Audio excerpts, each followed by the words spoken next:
एक राजा था, उसके कोई बच्चा नहीं था। बच्चा मीन्स लड़का नहीं था।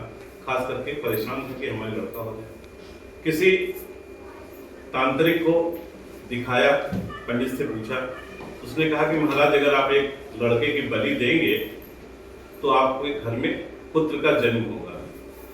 अब राजा किसकी बल दे देता, तो उसने अपने राज्य में कहलवाया कि भाई बल देने के लिए जो अपना बच्चा हमको देगा हम उसको धन संपत्ति अथाह देंगे, लेकिन अपना बच्चा देगा तो हमें बल देना है।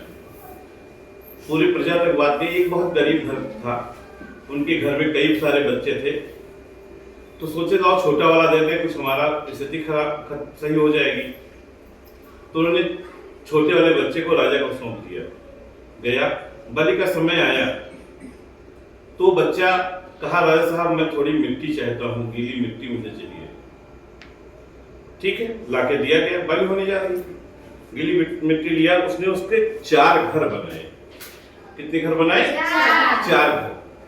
फिर पहला घर था, उसको लात मारा, तोड़ दिया। दूसरे घर पर फिर लात मारा और तोड़ दिया। तीसरे घर पर भी लात मारा और तोड़ दिया। और चौथे के सामने हाथ जोड़कर बैठ गया और रोने लगा। उसने मन ही मन में कुछ बुलाया और रोने लगा। फिर खड़ा हुआ, कहा राजा साहब अब आप मेरी बलि ले लीजिए। कहा पहले ये बता तू कौन सा ये टोना टटका कर रहा था, कौन सा तंत्र कर रहा था?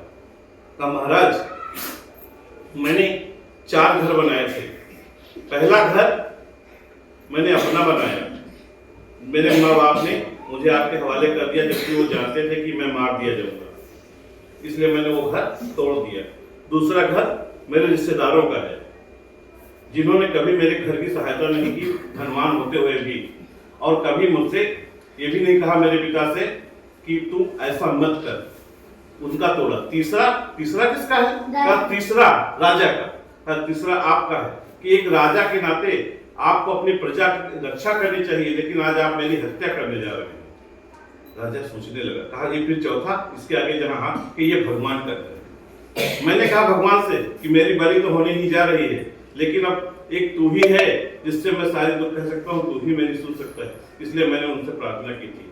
राजा को होश आ गया कि अरे ये मैं क्या करने जा रहा था, इतना बुद्धिमान बच्चा, और इसको मैं बलि देने जा रहा था। राजा ने अंत में उसी बच्चे को अपना बच्चा बना लिया और अपना बच्चा मान करके उसको अपने राज महल में रख लिया।